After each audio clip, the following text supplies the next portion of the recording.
For the item again, let's go back to our item property. We just locked it in the last video, so we have this locked in and it's enabled to the right side only, so no matter where the player moves, he can only shoot to the right side, and also only face to the right side on the weapon part.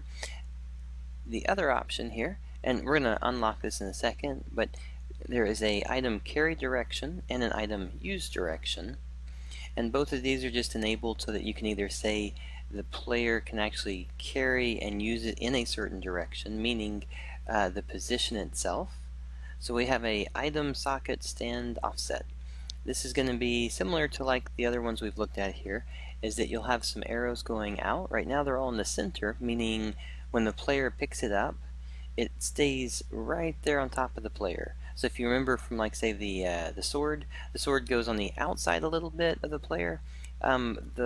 This weapon goes right on the center. Now to see a difference with it, we're actually going to say that on the standing of it, on the, let's see, we'll say socket number 2, so 0, and this eventually will have like a name for it, top, bottom, left, right, but we're going to use number 2, which is to the right.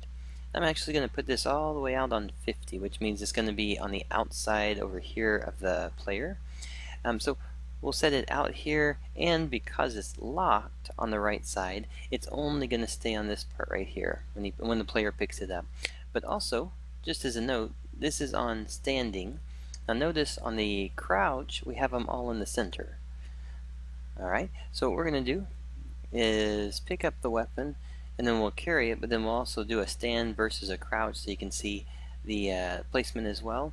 So when I pick it up, now all of a sudden, no matter where I go, it's on the right side. All I can do is shoot to the right. I can't move it up or down to change that type of direction because it's locked. But if I crouch, then all of a sudden my weapon goes back to center, which is where it was from previously, based on the little socket position.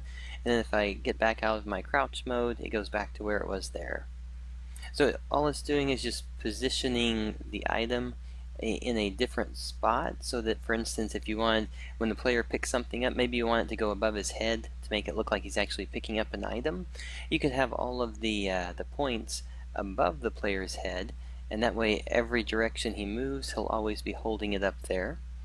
Alright, so this can be the basics for setting the offset for the weapon, for the item type, and also using that in conjunction with the lock state.